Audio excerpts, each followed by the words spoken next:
Merkel Media. What does the goddamn line say, Tony? Please do not use gendered language. Then what? I'll be arrested, put in airport jail? Look, you're going completely sideways, man. It's a big club, and you ain't in it. How dare you? Mr. Speaker, the President of the United States. I'm Chris Hansen with Dave on NBC.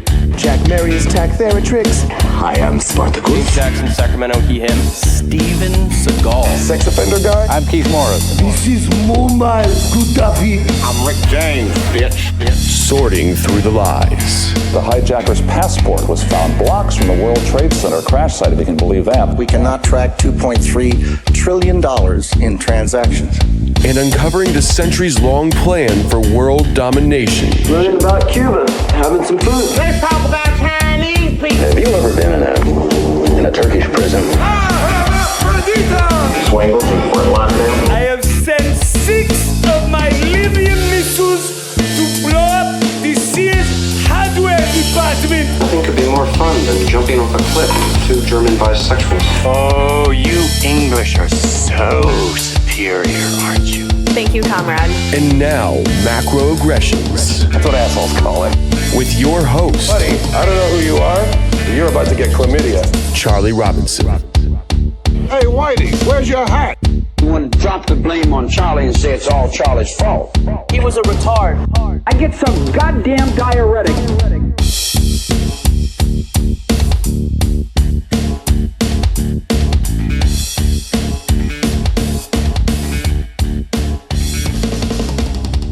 Welcome to Macroaggressions. I'm your host, Charlie Robinson. If you are watching us on Rockfin, Rumble, Fan.video, or you're listening wherever podcasts are served, thanks so much. We appreciate the support. You can connect with us at the website, theoctopusofglobalcontrol.com, or you can follow me on Twitter at Macroaggressions.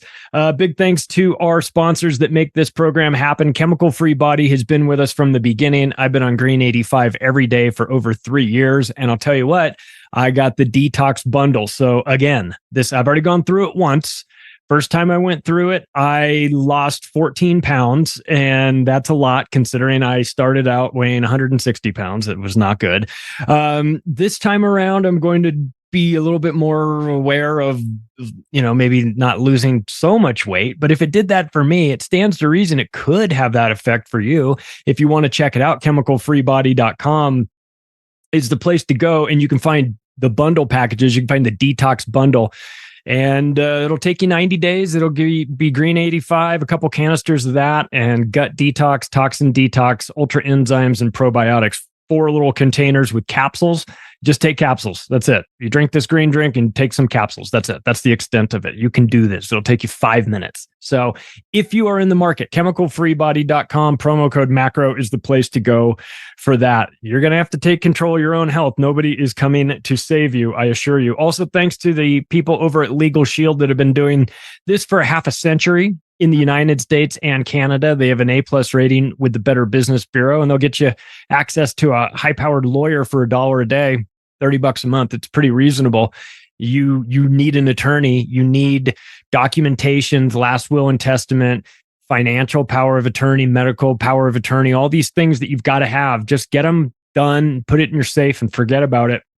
But if you go to an attorney, it's going to cost you, for you and your spouse, it's going to cost you a couple $1,000s that you probably don't want to spend on documents that don't even matter because you'll more than likely be dead when they go into effect. So it's hard to really get excited about that, but you need to do it. So my suggestion, hey, listen, if you're a member of Legal Shield, the first phone call you make is to your attorney, schedule a time, say, I need to take care of these documents. I want to knock it all out all at once. And they'll say, great.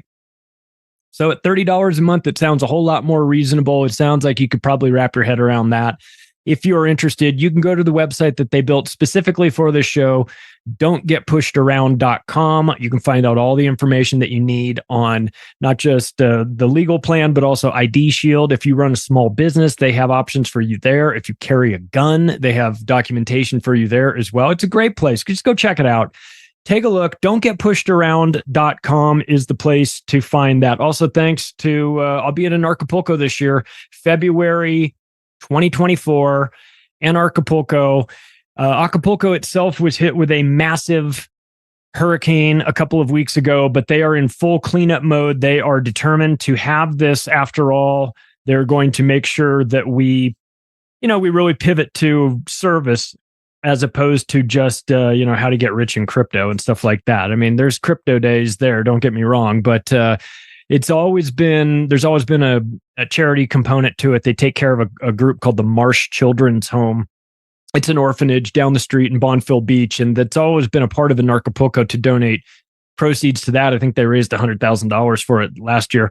But this time around, after the hurricane, it's taken on a whole different role here. So if you are somebody with a little bit of extra money and you want to contribute to a cause that's good, HurricaneOtisRecovery.com is the website. You can donate fiat, you can donate crypto, they'll take it, and they're buying up as many generators and chainsaws and blankets and food and clothing and everything that they can get outside of Acapulco and trucking it in themselves and distributing it. So Hurricane Otis Recovery is the place to go for that. You can do your good deed for the day. And Acapulco.com is the place to go if you want to get tickets for this year. I think it'll be the most important one they ever do. It's the 10-year anniversary of it. You should check out the lineup of speakers. It's pretty awesome. And if you find something you like a ticket, you can use the promo code MACRO. That'll save you a little bit of money. Well, I'm excited to have Jeff Warnock on. He's my buddy. We've gone out here quite a bit and had some dinners, had some drinks. But this last summer, I got a great text message from Jeff. Hey, I hear the family's out of town and you're there all alone. I got an extra ticket. Want to go see the Grateful Dead with John Mayer? Oh, baby. Yes. So, ladies and gentlemen, without further ado, Jeff Warnock. Hey, Jeff. Good to see you. How are you, man? Hey, Charlie. I'm great. So happy to be here. Thanks for the ticket. Yeah. Thanks for coming along, man. There was, something popped in my head. It's like, I had this extra ticket. I was like, you know what? I should hit up Charlie. Seems like something that we could criticize together while also enjoying it somehow. I'll tell you, the Grateful Dead parking lot scene hasn't changed in 30 years, probably 50 years, if I'm being honest. But I only know it from the early 90s when I did that at the LA Coliseum and the LA Sports Arena, at Sam Boyd Stadium in Las Vegas, back when they had the Dead there. I saw them. The Dead and Santana. That's a pretty good combo, huh? Yeah, so to watch that I did that a couple times. So I love the Grateful Dead.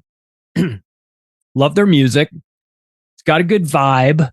I'm not, I goof on the people twirling in the parking lot and eating alfalfa sandwiches that are being sold out of the trunk of out of cars, and nitrous balloons being sold out of the side of a Volkswagen bus. I love all that stuff. I mean, I'm not going to participate in the sandwich, maybe the balloon. I don't know. But maybe not these days.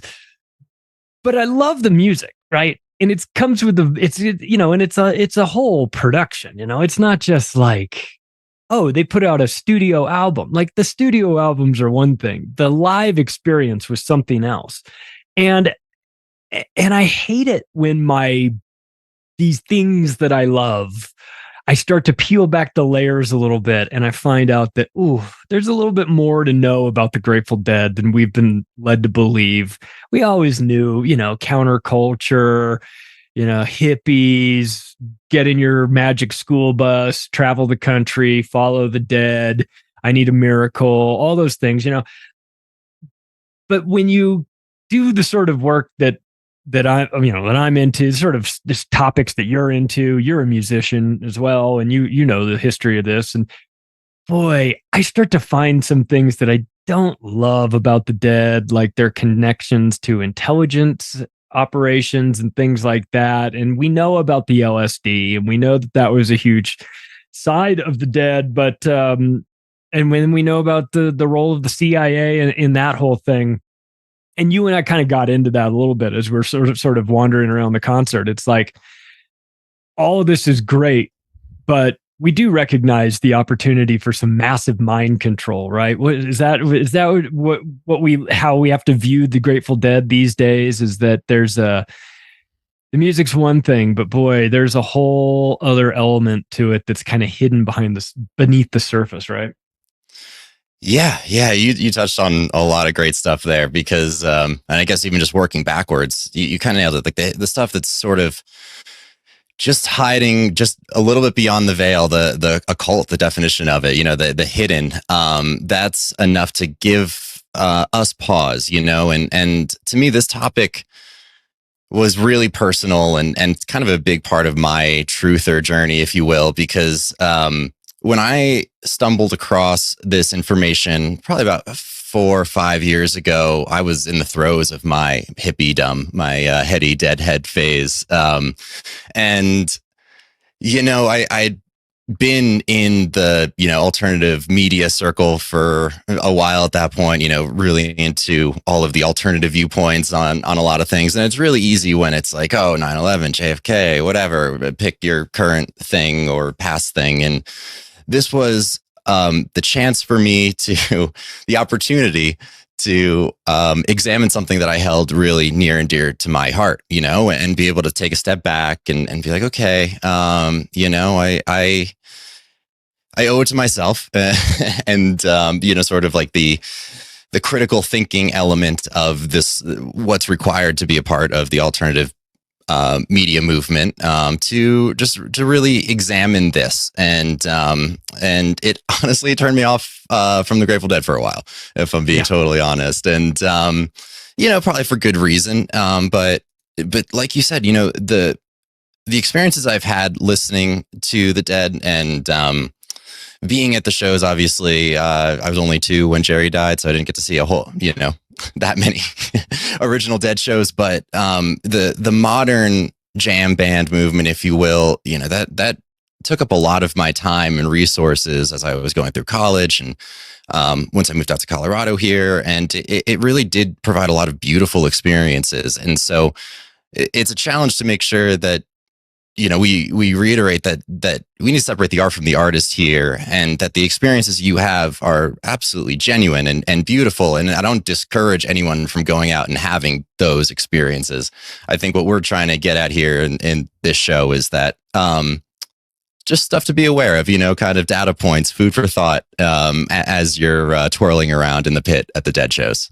Yeah, and I had the same sort of dilemma recently for U2 when I went to see U2 at the Sphere in Vegas, which is the greatest live rock performance I've ever seen in my life. And I've seen U2 before, and I love the music. The newer stuff I'm not as connected with, but the older stuff, Achtung Baby, the album that came out in 1991, that album blew my mind, and it went into my brain as the best album ever made back then. I'm 30 years past that. It's in my mind. I've still got it ranked there. It's just a beautiful masterpiece of an album.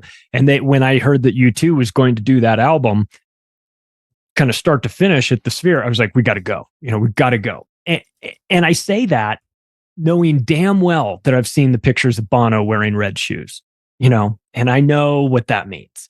And I've seen his gushing, tongue bathing of the Pope, and what a scumbag that Pope is, and how he's been partnered with the United Nations for a long, long time. I mean, these are just automatic disqualifications, right? In my book, you can't be a part of these guys and have any sort of role with me. But I didn't, I'm still trying to kind of rectify this problem, this cognitive dissonance that I have, right? It's like, on the one hand, I love the music and I need to separate the art from the artist. And I had to, in order to appreciate the show. And I did appreciate the show. And I fully was like, I'll go back to despising Bono later. But like, in terms of like the performance, I had anxiety, just kind of like, how am I going to feel about this? Am I going to be a little bit hypocritical because of this? And I felt like I kind of was, to be honest. And I didn't love that.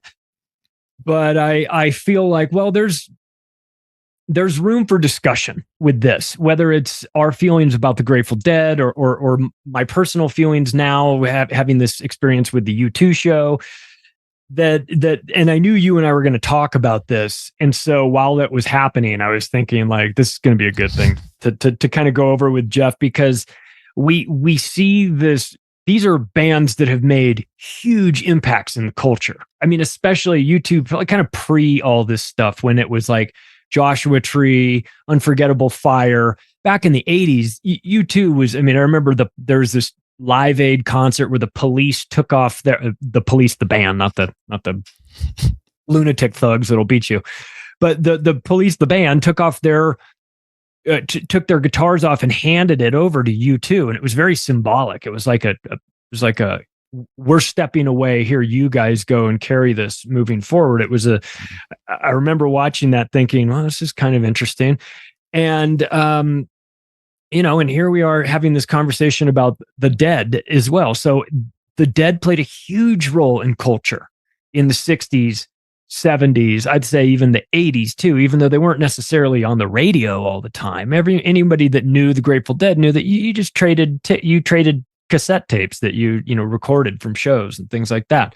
And the Dead was always very open to that. Like, oh, you can record the shows. It's fine. We don't give a shit, So they were sort of like, oh, this is a counter revolution. They're not so concerned with capitalism, while they're making $100 million a year, they're not so concerned about capitalism. They'll let you record these shows. They don't really, it's not too big of a deal. They're not going to bust you if you're selling stuff in the parking lot. Nobody really cares.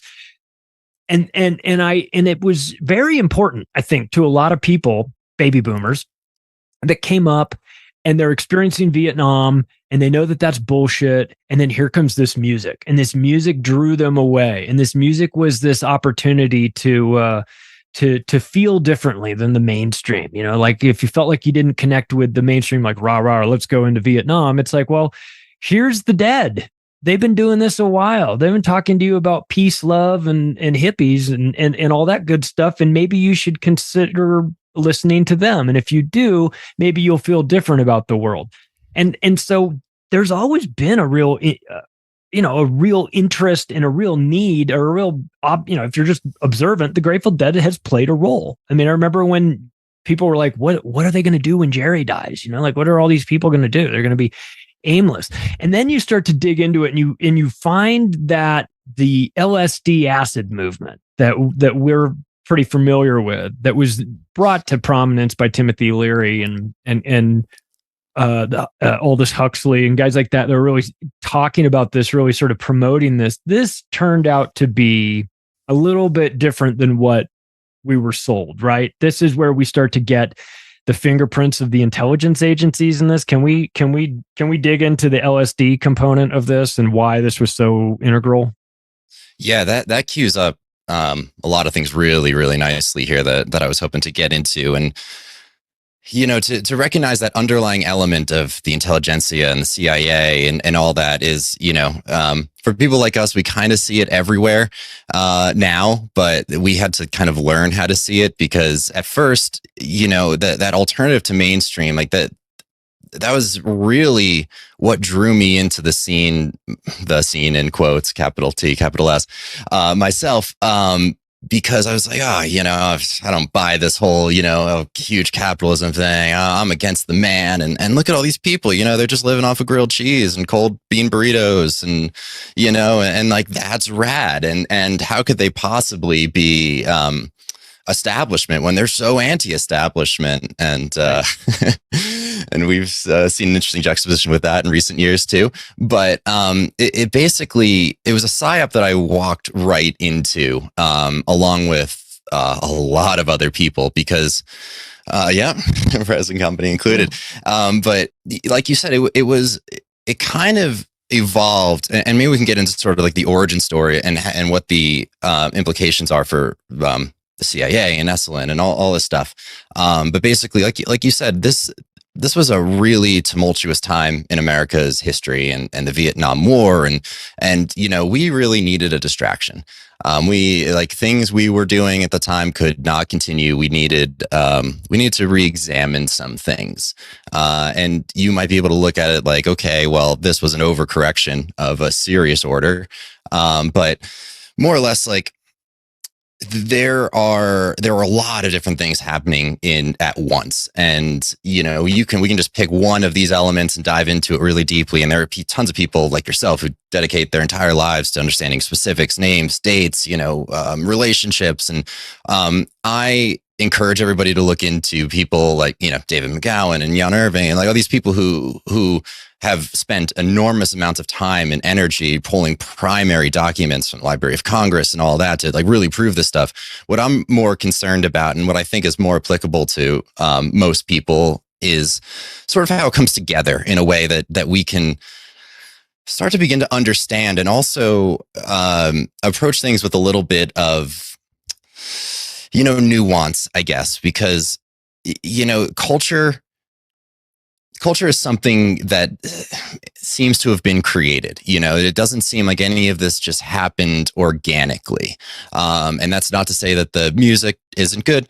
But what isn't good, I think, is how it's impacted lives negatively. And what I've seen even just in my own friendship circles and stuff after, seeing going to shows with people for, 10 years ago, like, 3-4 nights a week, and then running into them now and just seeing them, unfortunately, devolve into sort of like empty vessels of themselves without any sort of like hobbies, interests, going to Red Rocks 3 nights in a row to see the same band 3 nights in a row.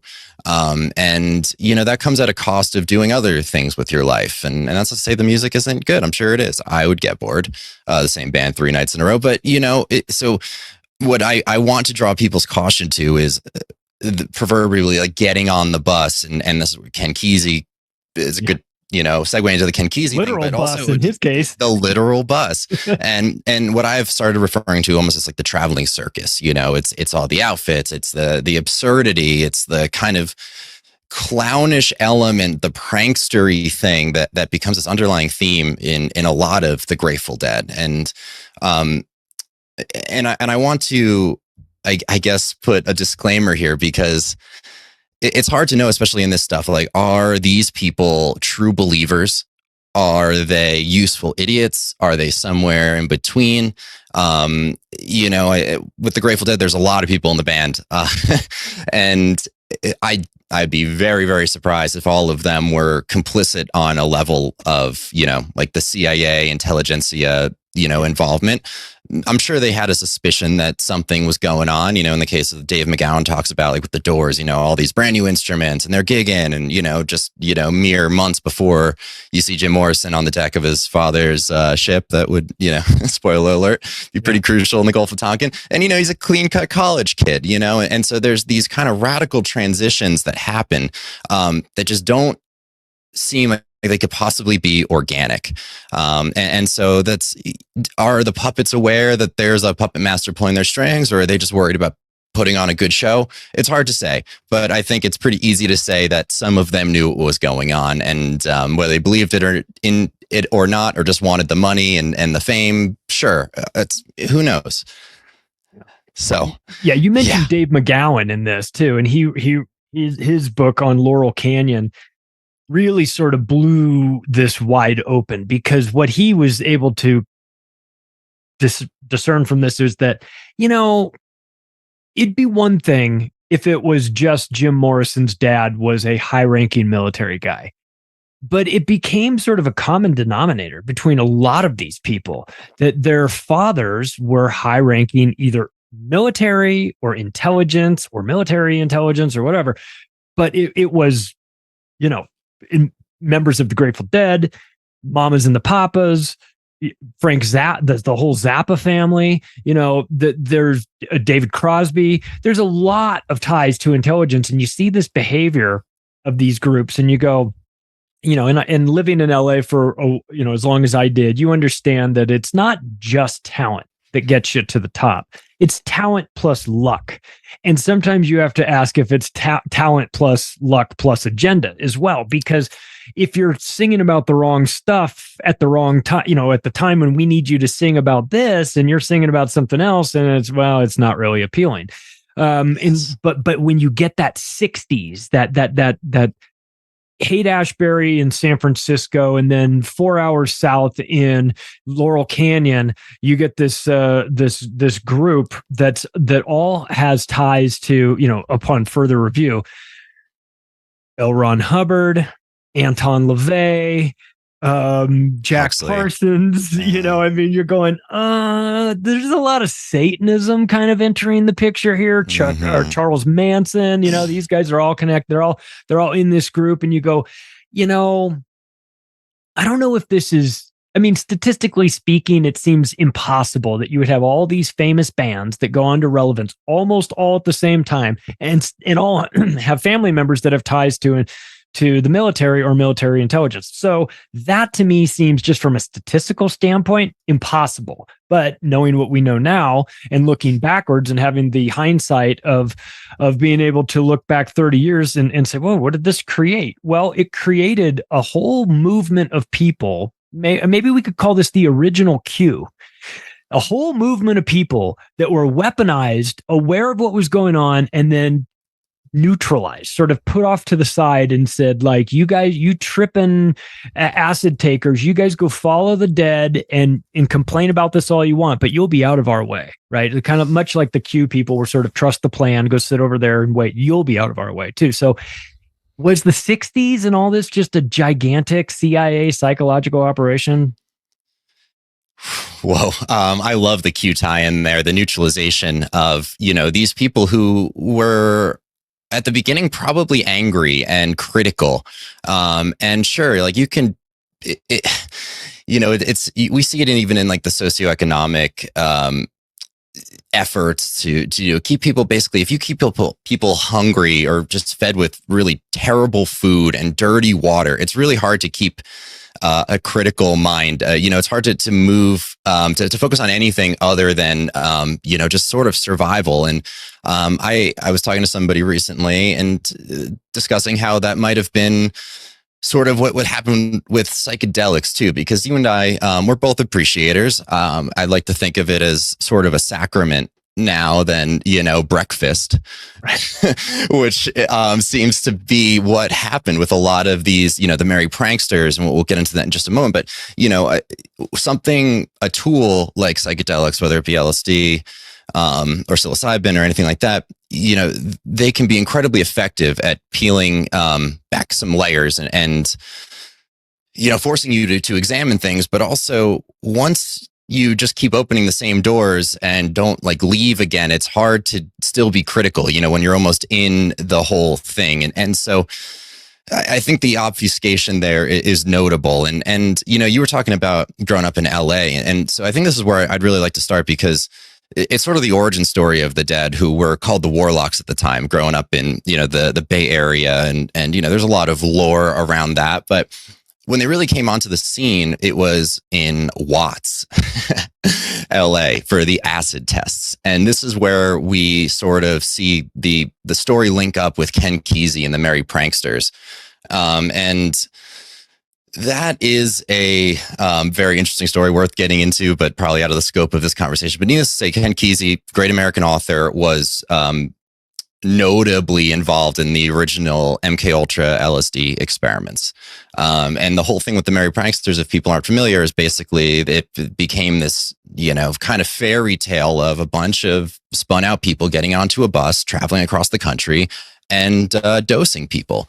And it kind of seems like it might have been a nationwide distribution network for drugs, along with the Grateful Dead and all of that, because hey, and we'll get into Owsley down the road, but these things aren't easy to make and they're expensive. And all of a sudden it's just being handed out for free. The most beautiful, pure stuff that, you could ever imagine is just everywhere. And if I was a chemist, even if I had the best of intentions, there's still sort of like a cost recoupment thing that you have to be aware of, unless, of course, you had no costs. So, there are a lot of different ways we could look at that. But getting into the acid tests, basically, it was a couple of shows in Watts, conveniently months before it went up in flames, where it's known now that the CIA had a very heavy-handed role in, if not the Grateful Dead ones, but some of the ones they were leading that led up to the Grateful Dead ones, where, you know, it was basically you drank the proverbial Kool-Aid, you got in there. It was music was almost unlistenable. Like you listen to the recordings of those original Dead shows, and it's tough to get through, even for avid fans. And from what I hear, it was all these asynchronous strobes and all of these things that seem to be very in line with what we know of the various MK Ultra programs, with basically trying to split apart the psyche in a way where you can make people more susceptible to messages and images. And we kind of see this theme coming back up over and over again through the following decades as they started playing with, you know, gigantic ESP experiments and the show that may or may not have ever happened, Barton Hall. So do you want to, do you have any follow-up thoughts before we get into some nitty gritty? As you were saying, at like 10 seconds before you said that, I wrote down concert that never happened. Yes. So let's talk about that a little bit, right? Because this is the one I've heard Bob Weir even on a like a backstage sort of thing talking about this, and he didn't sound very. If I recall correctly, I probably should watch it again. If I recall correctly, it didn't seem like he sounded really comfortable talking about this, but they were talking about it nonetheless. What is the concert that maybe never happened? Yeah, and so the quote you're referencing is, I think the title of it is Tales from the Road. It was a series that Bob Weir was doing from his studio, TRI, and I can send you the link. We could maybe include it in the description, whatever, because it's worth hearing from the horse's mouth, or the Bohemian Grove member's mouth in this case. Yeah. But the quote is, it's been a long time. I think it's finally unclassified. The deal is that the legendary Cornell show never happened. A lot of folks think they were there. All these folks, if you think you were there, ask yourself, were you in a 7-Eleven or a Burger King and somebody from the company came up to you and said, you look like just the guy who would dig this hat? It was sort of an elegant tinfoil hat, and people would put it on. It was a very successful experiment. People still to this day think that concert actually happened. Whoa. There's a lot to unpack there. And so I guess for a little bit of background for people who aren't familiar with the Dead or the story specifically, as you were referencing, the Grateful Dead aren't about studio recording. It's all about the live stuff. And for all of the shows they played from, I guess, 68, 69-ish, all the way till Jerry died in 95, there are, people are very emphatic about which shows are the best and which shows, like there are certain eras, that 77 year was, Jerry's voice was sounding so sweet, and there were great harmonies, and they were just on as a band, and this show 5/8/77 at Barton Hall, which is coincidentally on Cornell's campus, is believed to be one of the greatest, if not the greatest, live recording of the Grateful Dead ever. And it's just interesting that it might not have actually happened, because as I was doing some research, preparing for the show a little bit, I came across something. This wasn't the first time they attempted this kind of experiment, this mind control thing. Originally, they tried to do something like this in 75, and allegedly it was a dismal failure because they made a bunch of mistakes. Because, for the smartest people that control everything, they sometimes they're pretty stupid too. They picked the one time the Dead were not actually touring. So it's really hard to make people believe that they played this show if they weren't on tour. The subject audience wasn't selected properly, but the most grave mistake was basically the criteria, because they used the 69 version of the Dead that when the program was conceived, and that had Pigpen, who had died 2 years earlier. And those in attendance, I can imagine it was almost like the Coachella Tupac thing, but before people had ever seen a hologram, and they have this memory of Pigpen playing, after he's dead. And it's like, oh my God, this is a miracle. And so anyway, apparently they scrubbed every mention of this that, you can find. And then they tried again in 77, and they were a lot more careful about selecting specific songs and how they identified the location, the date. They chose it basically with a single off day during the tour and close enough to the other dates that it could be believed by people who were, know these sorts of things. Like, oh, they were coming up the East Coast and they were just really on fire, man. And then it really just coalesced in that, China Rider.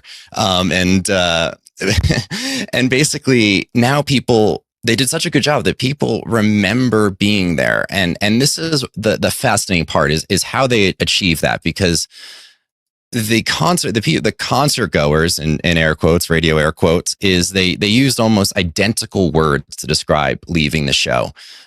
There was an importance, like a late snowfall that day. And it's these kind of small details that I'm realizing are crucial in anchoring a bigger narrative into somebody. It's like, oh no, of course. Like, I remember the snow, so hard to get in there. And the big one, if you've ever listened to the show, is they come back out for set 2, and they play Bob Weir's favorite game. Or he says everybody's favorite game. Well, let's take a step back. And the people up front are getting horribly smashed, Jerry says, and everybody just needs to take a step back so we don't kill the people in the front row. And they kind of do this whole sketch thing for a couple minutes with the drums, and everybody take another step back. You feel better? What do you mean no? And so, it's endearing coming from Bob Weir. He's an endearing guy, and you're like, oh man, that sounds so fun being there. And so it's interesting because the people have tracked down the original recording of basically every show from that set list, and it was from the year or two prior. They kind of pulled them together. Apparently it got remixed a little bit because, as you mentioned, the Grateful Dead were pioneers in recording their shows and the multi-tracks. Like, they had so much technology. Wonder where all that came from. But they, with the exception of one song or two, if you call it, the Scarlet Begonia and Sons of Fire on the Mountain, Scarlet Fire. It was allegedly performed specifically for this experiment, along with that take a step back skit. And it's fascinating, even if it's going to be impossible for us to eventually prove, other than the quote directly from Bob Weir. But we know Jerry, again, going off of this prankster mentality, like they liked the idea of pranking people. They liked messing with people's minds. They loved putting 1,000 hits of acid into a birthday cake and having people eat it. And it's like, to them, that's what got them off. They're like, haha, we got you. So even if this is kind of where it gets a little bit muddy. Like, okay, were they trying to do mind control experiments with the CIA, or did the CIA approach them and like, you know what? Yeah, why not? Right. We'll play with that. So what if that resonates with you? Well, if it was just, we're the Grateful Dead and we like to play funny pranks on our fans, and we did a fake concert that nobody actually went to, but we pretended like it was a real thing, that would be really funny and very interesting and kind of a neat social experiment. But only if they said in 1990, let's just say, we did this in 1977.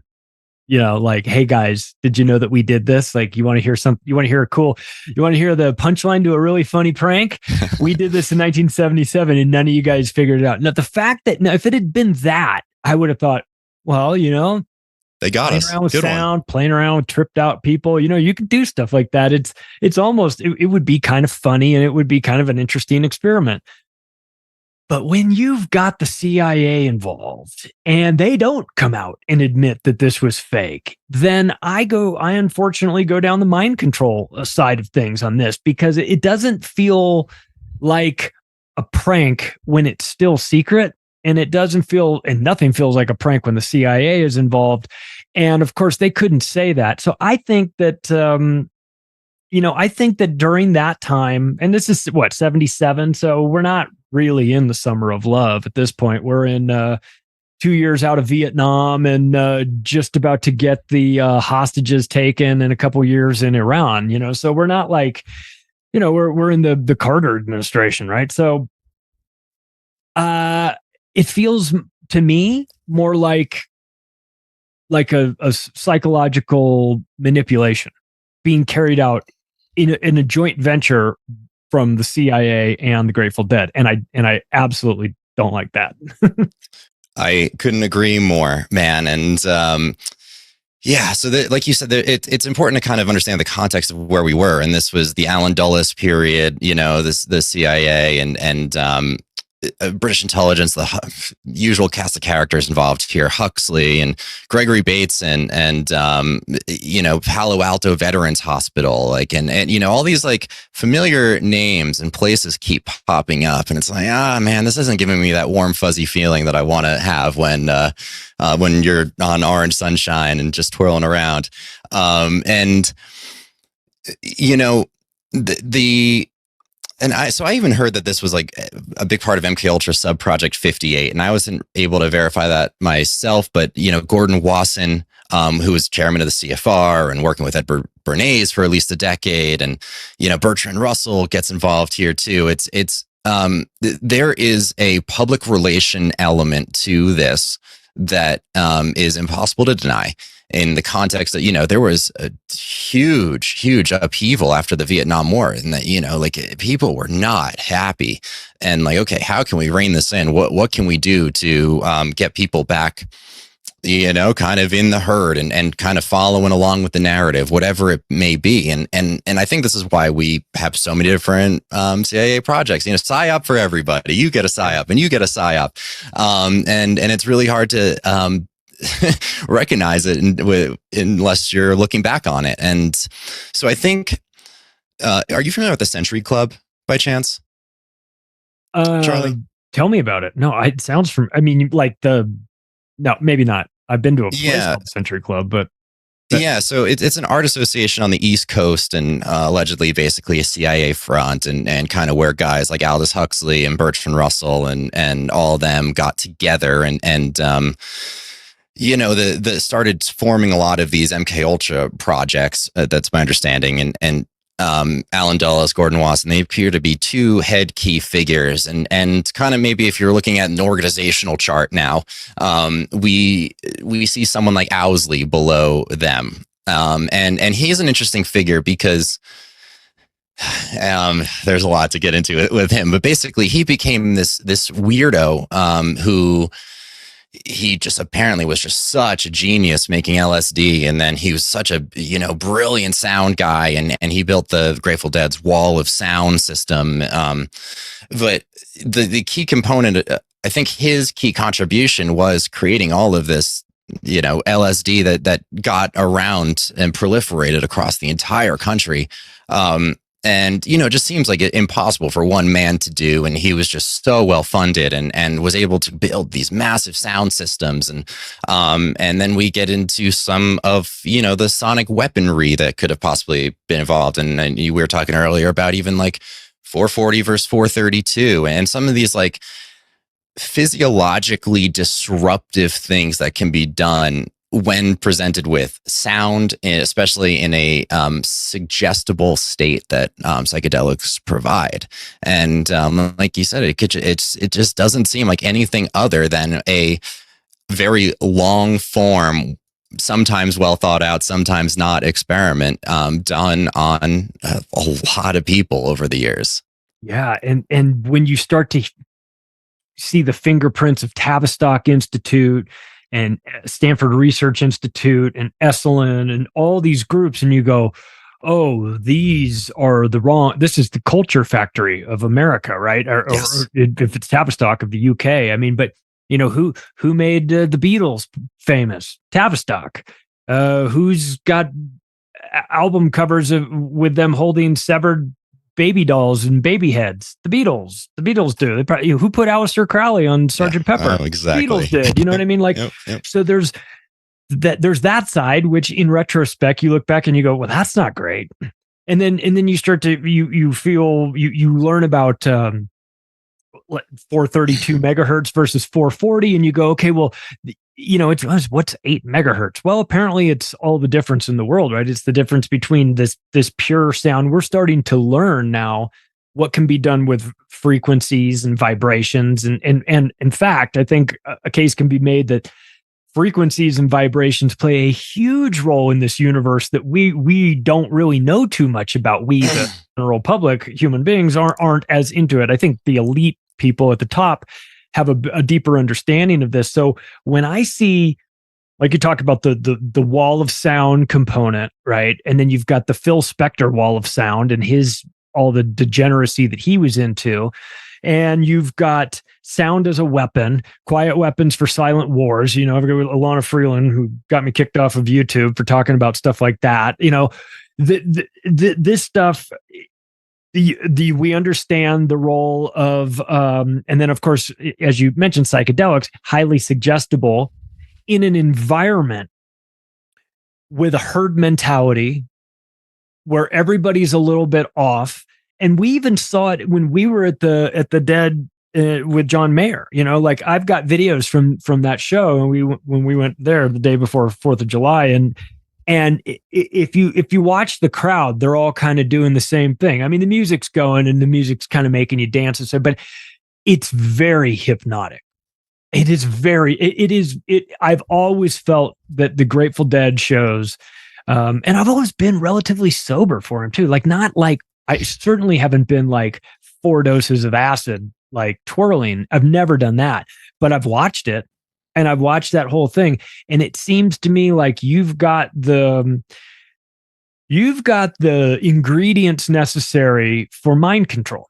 When you've got sound frequencies, when you've got chemicals in the body, when you've got herd mentality, when you've got rhythmic music playing, when you're highly suggestible, this is like a recipe. I mean, it's a wonder that they didn't just pre-program the audience to go out and, you know, and go helter skelter like Charles Manson, right? You know what I mean? Like, it feels like you have everything that you need to take this group and potentially even weaponize them if you wanted to, right? Yeah. And, you know, I think most people are familiar with seeing these experiments with cymatics online, you know, basically putting a frequency through water or some sand and basically seeing all of these beautiful, you know, geometric patterns that come of it. And there was the famous experiment with water, you know, and saying, you know, I love you versus I hate you, and, you know, freezing it and the rice getting moldy. Like, there are all these different versions of the experiment. So whether we realize why or not, like you said, frequency is something that we can't deny. It might be everything, you know, who knows? But it depending on what kind of tones and imagery and colors you give people, you can really direct them into a state of your choosing, especially when they're very suggestible. You know, you can implant ideas that might not ever come up, let alone, you know, or maybe years later, or maybe there is this kind of code word helter skelter thing that, you know, it doesn't, we know with the voice of God, the voice of Allah stuff, you know, these things are so directable too. It doesn't have to be the whole audience. You know, you can hit certain people with it. And, you know, it's a way of, you know, there's like, I'm very sensitive to this stuff. So in a concert environment, and we'll take the Grateful Dead, for example, every show, they do a segment of drums to space, basically, where, you know, most of the musicians get off the stage and it's just the drummers banging on these crazy things and making all sorts of weird tones. And, you know, it's basically a bathroom break for most people, but that doesn't mean you're still not getting it on this massive sound system going throughout the entire arena. And it never makes me feel happy or joyous. There's sort of like this like sinking feeling I get where it's just like, this again. All right. Just time to kind of tough it out. And, you know, I don't, you know, they don't have to do that. They can just go off and take a set break and people would be fine with that. But they've insisted on keeping this as an element of their shows for so long. And it's always kind of growing and seems to get longer and longer every time. And there is sort of like this feeling of dread I get being in that environment. And, you know, we think about how that may tie into, you know, all sorts of like frequencies can be used for healing. You know, you have all these different like brain states you can get into that help with meditation, binaural beats, stuff like that. It's a way of sort of adjusting the hemispheres of the brain, to my understanding. That may be oversimplified, but once you start messing with that alignment, weird things can happen or beautiful things. And that's sort of another theme, like these things can be beautiful or very dark. Yeah. I always feel that way. Like if I'm in the middle of a psychedelic trip, certainly got this during my ayahuasca experience, where they were, in this particular case with the ayahuasca shaman and the musicians that were in this ceremony, it felt very intentional. There would be this beautiful music that was singing. These women were playing the guitar. They were playing. It was very soft, and it was very melodic. And you were like, oh, this is great. This is amazing. And then that would go on for a while, and then it would kind of fade off, and then the drums would come in. And the drums would come in, and it'd start off kind of soft, and then it would get a little bit louder, and then it would get a little bit more aggressive, and then it would just build this boil. And as soon as that happened in our ceremony, and there were like 40 people in our ceremony, as soon as they started to rev up that aggressive drumming, all of a sudden, here come the puke buckets. Everyone is throwing up like in unison. And I was like, oh my, here we go again. And it was like a roller coaster. And then that would go on for 30 minutes, and I'd just be like, I feel like, and it felt like a really heavy energy. And then that would taper off, and the puking would taper off, of course. And then here comes this music again, and just bring it back. And that went on this cycle of it. And I picked up on it immediately. I thought this music is no good. but yeah. I mean, again, like in my ayahuasca head, like what is good? But to me, it was like this aggressive music equals we're all about to start throwing up. Everything's about to get heavy. It even felt like the lighting changed. It probably did. In my mind, the lighting sort of got darker and redder and a little bit more like ominous. And so when you talk, I mean, it's funny that you say it, because I hadn't even really thought about that in a while. But you mentioned like the drum break for a while. Yeah, that sends you off whether you want it or not. It's like sort of a very defined moment in the show. There is no more singing necessarily. You're in the drum section, and that's going to go on for a certain period of time, and it changes the energy, right? It just change. It can't help to. And I'm not even saying that necessarily in a intentionally negative sort of way. It just by its own nature changes the energy when you take all the elements out, the vocals and the strings and everything else, the keyboards and everything that's going on, and it's just drums. And of course the drummer, as you're a musician, but as the drummer drives the bus, so to speak, like the drummer sets the tone. And is this going to be a mellow set? Is this going to be a little bit heavier? I mean, they could take you however they want to take you. And now I think looking back on that, I wish I had been a little bit more aware of when the drums kicked in at the Dead show, because I certainly was aware of it when the drums kicked in the ayahuasca show. Yeah. And that makes me think of a couple of you bring up some really good points with the ceremony and stuff. Like drums are very primal, it's probably the earliest instrument humanity's ever had, let's just bang shit together.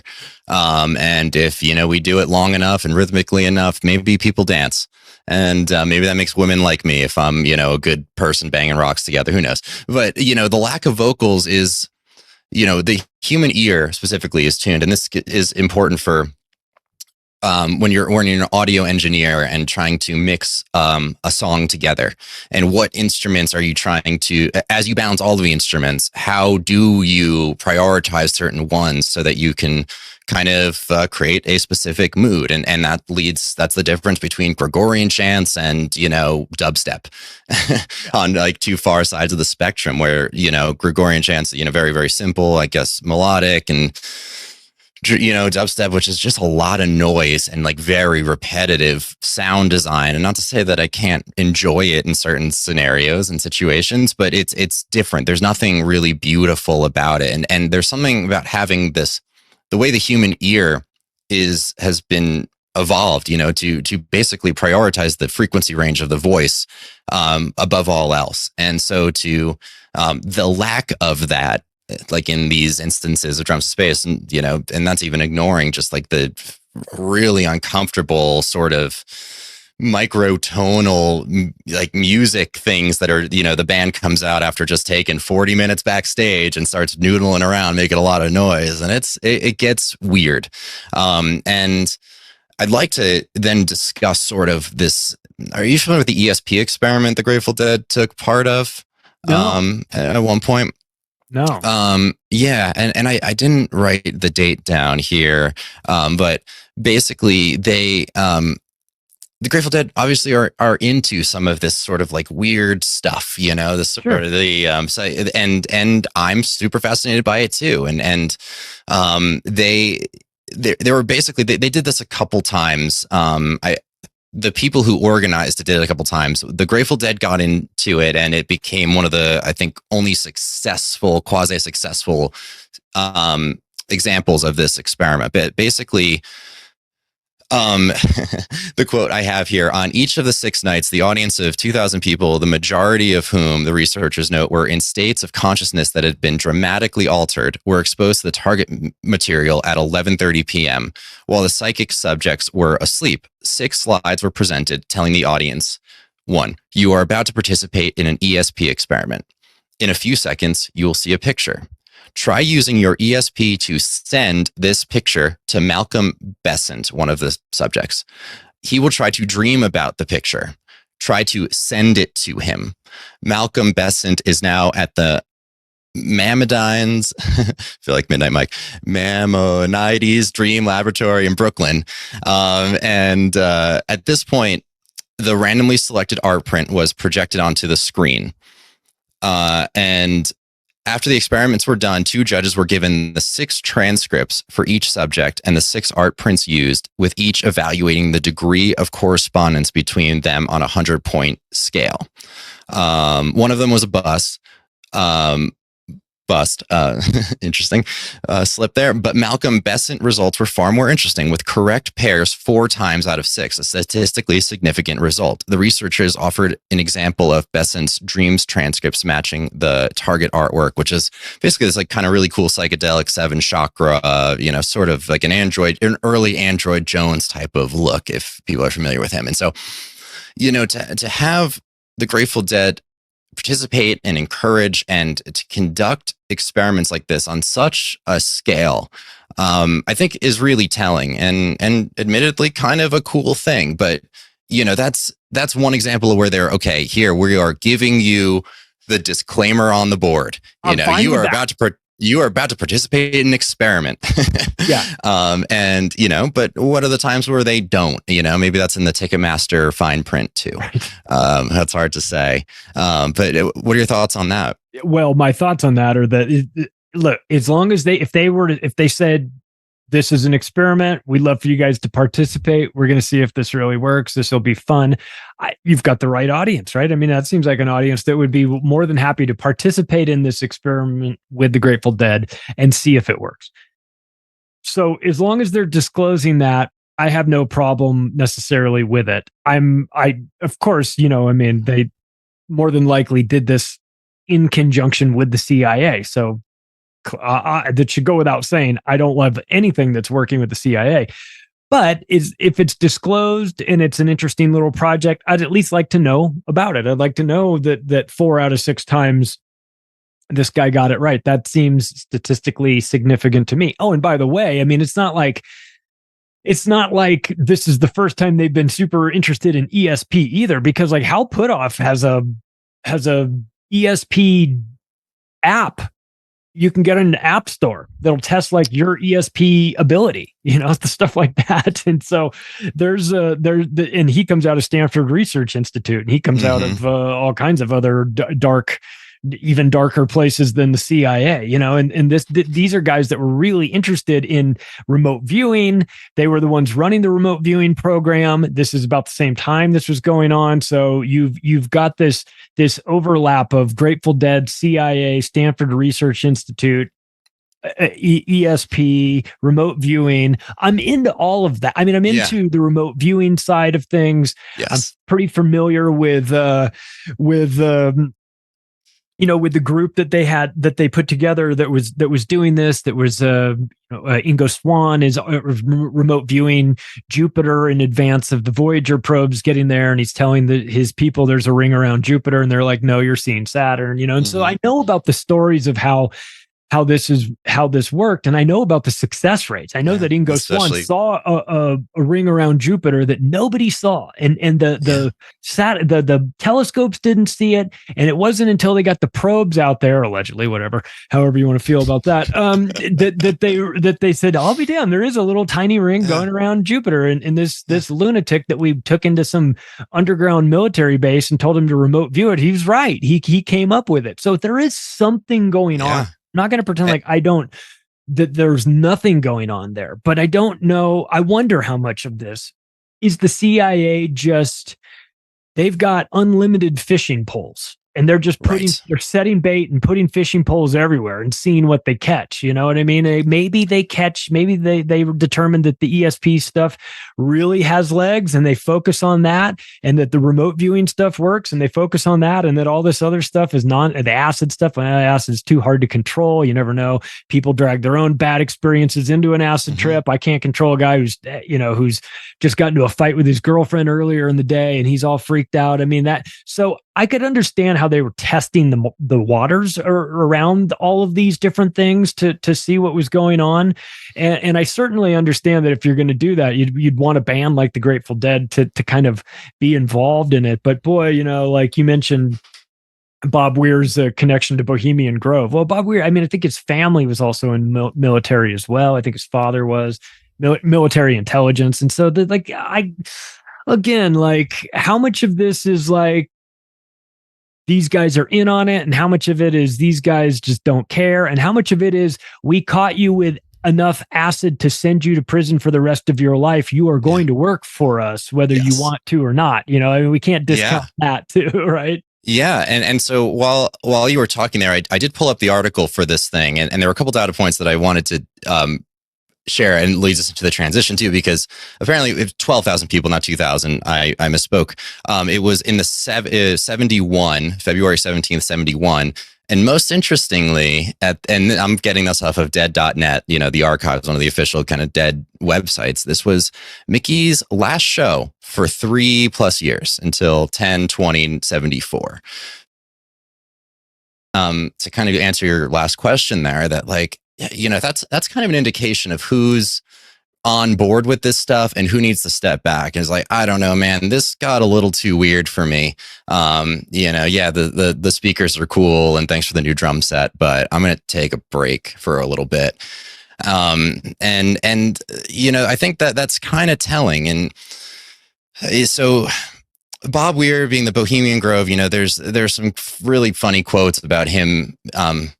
Maybe funny is the wrong word, but there's a quote of him talking about basically his experience about Bohemian Grove. He's answering a question, and he starts talking about how, it's just basically a club of a bunch of guys, and it's rare that I can just sit down with, a general in the army and just, chop it up, share war stories, man.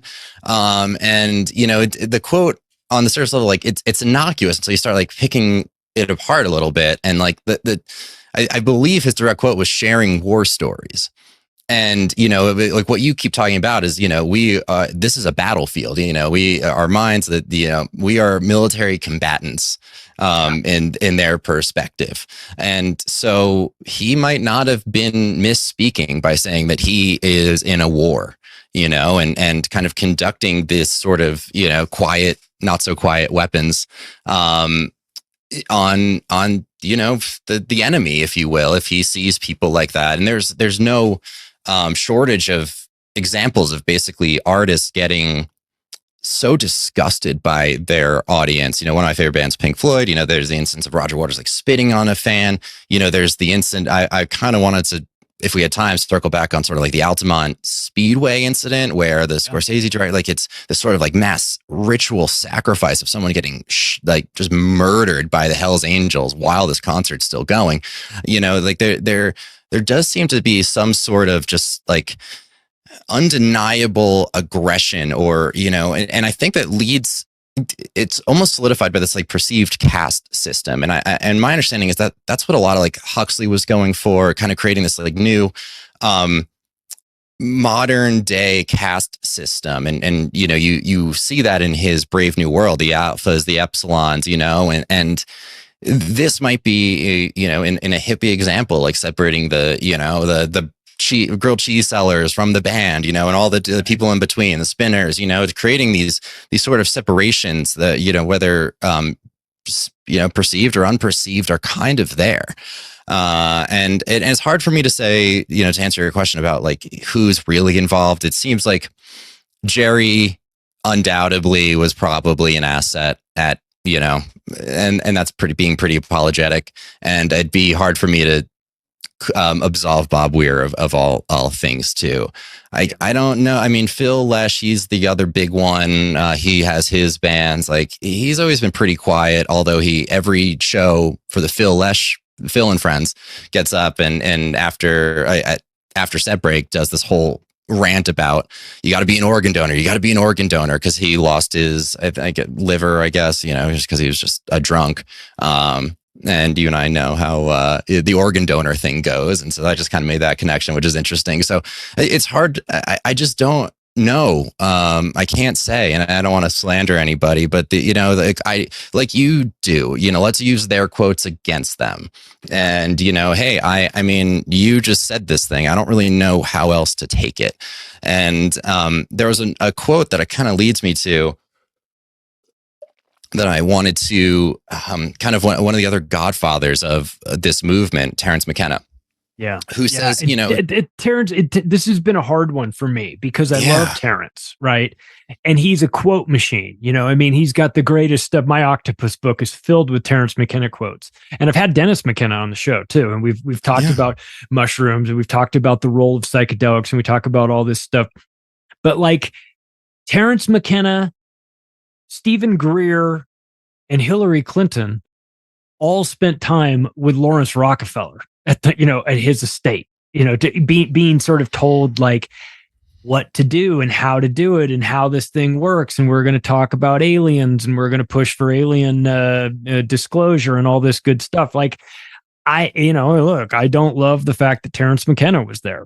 And I also understand that Terence McKenna was involved, you know, he was around during this stuff as well. So yeah. And I think just to drive it home with this quote, because again, I love I love what he says and even how he says it. And so you can kind of hear it in your voice as I say it in his voice as I read it here. But he's basically being asked, why is it important for you to do this work? To which Terence replies, he's kind of joking about like being an alien ambassador, and then gets into the story about certainly when I reached Lo Kahara in 71, I had a price on my head by the FBI. I was running out of money. I was at the end of my rope, and then they recruited me and said, you know, with a mouth like yours, there's a place for you in our organization. And, you know, I've worked in deep background positions about which the less said, the better. And then about 15 years ago, they shifted me into public relations, and I've been there to the present. And do you want to guess where this quote is from? Where? Esalen, a talk he gave at Esalen. And someone pointed out in one of the comments of this, where I found this, was like, yeah, well, of course he's kind of talking about it openly. He's a spook talking to a room full of spooks. You know, he doesn't have to be this is a hard transcript to find. You know, there are a lot of people that like, oh, you know, they put the quote and they say, oh, he was just talking about being an alien ambassador, like they being the aliens. And it's like, well, I don't know. The last noun he used was the FBI. So forgive me for thinking that he's not talking about aliens. And when he said I was broke, did the aliens give him money or did the CIA? Because the CIA's got all the money. I don't know how much the aliens have, or maybe they're the same thing these days. Who knows? And that's a really interesting thing to know, because we at the Grateful Dead show, we saw this amazing drone display, and you and I both kind of looked at each other and were like, huh. Blue beam. And you know, that alien time, the kind of like it's I don't have too much detail on that, but it's just something that's worth noting, that they've always been on the forefront of this technology. And what better place to experiment with, like, you know, you know, we talk about, like, they talk about putting the religious figures, spiritual figures over places that are susceptible to them. And what better place to like have an image of Jerry pop up than above a Grateful Dead concert and telling us that we need a one world government, you know? Yeah, we saw this drone for the audience, and when in between songs towards the tail end, we noticed from where our vantage point was, we could see off to the side behind the stage, and there's like a big container that opened up, and we could see these things floating up out of it, hundreds of them. And I was like, oh shit, what is? And we could see these little red lights, and they went up into the sky.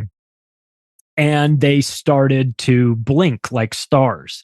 And then there were more and more of them. And then they started to organize themselves, these drone swarms, into a variety of things, including the Steal Your Face logo for the Grateful Dead, the skull with the red, white, and blue, the lightning bolt, dancing bear, the dancing bear, and they made the bear dance back, and the whole crowd is going, ooh. And Jeff, of course, Jeff and I look at each other and go, Bluebeam's going to be easy once they get this technology done. Yeah, because it like to us, it seems so rudimentary, right? It's like this 2-bit, 8-bit imagery where it's just, the bear's leg just swings back and forth. That's it. Yeah. But we know what these things are capable of. We see the stuff that's coming out of other countries, and it's like, oh man, yeah, this is gonna be easy. Yeah. And as I guess we kind of to bring this home, what I want to warn people about is that this just didn't die with Jerry. This is, we're still seeing elements of it with the Dead & Co stuff, and that was allegedly their last tour, I guess, until the next last tour. Right. But what concerns me is seeing so many of my dear friends fall into the same traps that have just been coming up over and over again for all these decades. And again, I love the experiences I've had, but there was, and I do believe it's directly responsible for the career I have today, where I live, kind of living a life of independence and autonomy, and knowing that there is something beautiful and more out there that meets the eye than just, getting the mortgage and the white picket fence and, working the job on Wall Street and all that stuff, like the other story. But to reject that entirely and to basically leave the family unit, which was kind of the big point of the original Dead movement. Like, you're basically, back in the day, there was no cell phones, your troubled, not black sheep, psychedelic sheep just kind of got on the bus, left home, and, there's no way to get in touch with them. You didn't ever know if they were okay. You had to pick up a payphone and call or whatever. And so, by taking them out of the home, out of the family, there's no way of actually like passing down the knowledge and wisdom of a generation. Now you're just getting the wisdom passed down from Jerry, your new father, and this new Grateful Dead family, GDF, it's a thing, and has led into the Bass Nectar family, BNF, and Pretty Lights family, these sort of like modern electronic music acts that have these just die-hard fan bases. And, they're also concerned about looking different, but there's a uniform, it's a pashmina with the flat brim and all the pins. And it's just like, yeah, okay, the colors and pattern may be slightly different, but you are wearing the exact same thing as everybody else. You are wearing the suit and tie that you rejected so wholeheartedly. And these examples, it still seems like they're doing all these experiments. I know Burning Man is a place where it's legitimately a testing site for all of these crazy weaponry. And then there were all the rumors that the Ebola outbreak this year, and the rumors of FEMA coming in, and regardless of whether or not they're true, I know FEMA denies it, but would they confirm it? Do they confirm that all the other camps they have? It's still enough to give you pause. And it's like, well, that's really interesting that you are choosing this group of people who are in a very suggestible state to start scaring them with Ebola. Oh man, did you hear someone got Ebola and the FEMA's coming in? Like, I wonder what that does to the psyche. You're in the middle of the desert, trapped out there. And then even if it's not true, just hearing whispers of that, like, can you imagine? Yeah, it all makes sense in a weird way when you look at the Electric Daisy Carnival, things like this that go on for a couple days. You've got a group of people in a suggestive state of mind or an altered state of mind that may be suggestive, and you blast them with high frequency music. I mean, let's talk about the Travis Scott concert, right? Exactly. People were dropping, right? Could it have been getting crushed from the crowd? Yeah, of course. Could it have been heart attacks caused from the vaccines? Yeah, I mean, of course. It could have been all that stuff, but we know about Satanism in the music industry. We've watched the Sam Smith Grammys performance. We see this stuff, and or Lil Nas X or whoever is doing all this, and you go, this is undeniable Satanism. This is mind control. This is normalizing this, and it's using music and it's using popular figures as a way to do this. So, I mean, I think you and I probably come at this from the same angle, which is like, I love the music of the Grateful Dead. I love my experiences of going, and I wasn't somebody that followed them around, but I've been to 5 shows, which is nothing for people that are like hardcore Dead fans. But as a casual appreciator of definitely love the music.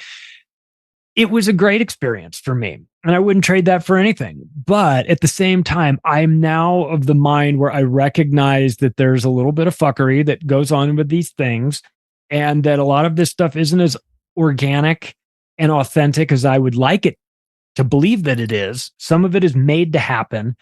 And at the core of it, man, it's always a very distrusting government trying to control the people's minds. And I think if you can control the minds of young people, as we see these days, you can get them to believe that there's 175 different genders and that they can change genders after lunch if they want to. And if you can do that, man, you've got those people. They are no longer a concern to the empire. They're out of the way. They're neutered mentally and maybe even physically at this point, and they're not going to give you any problems for your world government, right? Yeah. And, just on a nuts and bolts level too, like an event like this comes to town, and think of all of the extra revenue for the town and arrests and undercover cops. And that's just local level. And that's ignoring who actually made the drugs that everybody bought, and where, that's an enormous revenue stream, for all the Black Ops projects. And, I don't want to be cliche and follow the money, but, like, hey, it's worth noting too. And so all this to say, and like to really drive it home, like I don't want to turn people off of the Grateful Dead. I don't want to turn people off of music. Like, if you have a beautiful experience, have that beautiful experience. Like, go enjoy it. Like, I'm not one of these, black pill people. It's like, oh, do you know whose cousin that was, and this and that? And like, no, like, yeah, sure, I'll talk about it, but don't let it ruin it. You don't have to only listen to Gregorian chants and gospel music. Like, you can have fun if you like the music, if it resonates with you. And just be skeptical of mass movements, whether it's mass movements that have happened or mass movements that are currently happening. If there's someone shouting at you from the rooftop, like that, hey, you need to like this thing or believe this thing, or, believe current thing, just insert here. Like, just, hey, why do you have a voice, person I've never heard of before? Where did you come from? Otherwise, like, I think that the psychedelics themselves are a tool, whether you want to look at it like a firearm. It can be used for good or bad, depending on who's using it and for what ends, or like any sort of technology. It's really important to approach these things with nuance. And that's really what I wanted to drive home here. Well, I think you did. I think you did a good job. I think people, but I'll tell you what, why don't they go check out your music, huh? Can we promote your music too as an option? If people want to check out actually just do this. What's the best place for people to find you, to find your stuff, to get information about what you're doing? You do audio production, video production. You're in it, man. I mean, this is your world. This is why I thought it was really important to have you talk about this, because the difference between what these things are supposed to sound like, the way they're supposed to act, the way they're supposed to behave. And because you're a musician, I'm not. So where can people find your stuff? Yeah, thanks, Charlie. This has been a pleasure. I obviously love talking to you, whether it's over margaritas or at a concert or anything like that. But this has been a real treat to be on here. And so as you alluded to, I do make music. I go by Empath Eyes, 2 words, EMPATH. space EYES, and you can find that on your streaming platform of choice. If I can pull it off, I'd love to have a new single or two out by the time this gets released. So definitely follow along there. And then if you want to get in touch with me, Instagram is probably the best place. Empath Eyes Studio, EMPATHEYES Studio, and that's the website.com or the Instagram handle. So yeah, reach out. I'd love to chat about any of this and, be in touch. That's Jeff Warnock, everybody. He's the best. And I don't say that just because he gives me tickets to the Grateful Dead when they come through town. If you want to connect with me, you can do so through the website, The Octopus of globalcontrol.com, or you can find me on Twitter @macroaggressions. Thanks, everybody. I'll talk to you again soon.